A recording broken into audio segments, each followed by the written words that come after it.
Hello, my name is Wyatt Gwynn. I mentioned in my introduction that I live in the small town of Clifton, Texas. When I found out that we could do our speech over our hometown, I jumped at the opportunity. The city of Clifton is a great community that is very rich in history.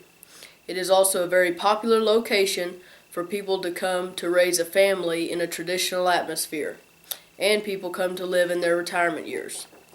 In this speech, I will expand on the history of Clifton and the reasons that many people like to come and live here.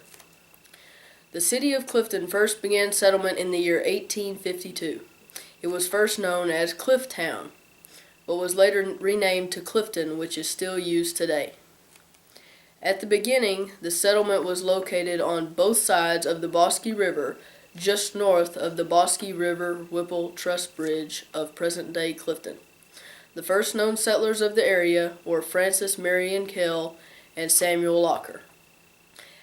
At the time, they owned and farmed all of the land on which Clifton now sits.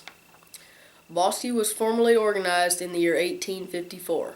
This was the same year that the real settlement began in the area. The settlement was led by Kling Pearson. He is known as the father of Norwegian immigration to America. Today, Clifton is still known as the Norwegian capital of Texas, and the Norwegian influence is very heavy on the community. In the year 1859, the buildings in Clifton started to come to life. The Clifton Post Office was built in 1859. A log schoolhouse and Masonic Lodge were built in the 1860s and were known as the first public buildings in Clifton. The old mill was first built of logs following the Civil War, but was later built of limestone in 1968, which is very abundant to the area. The mill was a magnet for many settlers for a very long time. It was the first electronic plant, provided meal and flour to Waco for a long period of time, and is known as the most beloved symbol of Clifton's past.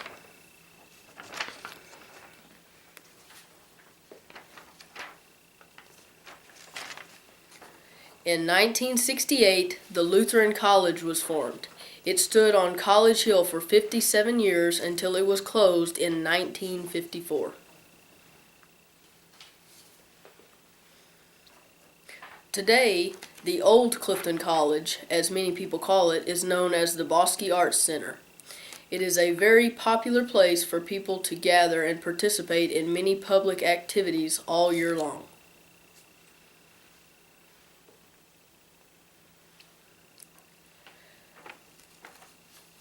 The Clifton Sunset Home was formed when the college was closed in 1954, and it was built on the old college campus.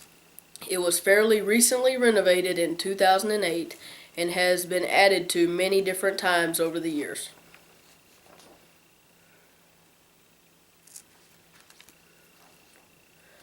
The very first doctor's office was opened in 1939 by Doctors Van Goodall and Seth Witcher. It started out as a 10-bed hospital near downtown Clifton, but it was moved to the present location in 1972. It now stands only a few hundred feet from the Bosque Arts Center.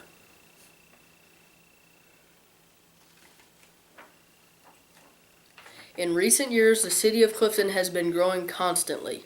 It has become a very popular place for people to move to get out of the bustle of the big cities, to raise a family in a more traditional atmosphere, and for lots of people to live through their retirement. I have lived in Clifton for my whole life, and I would not choose to live in any other place than where I currently live now.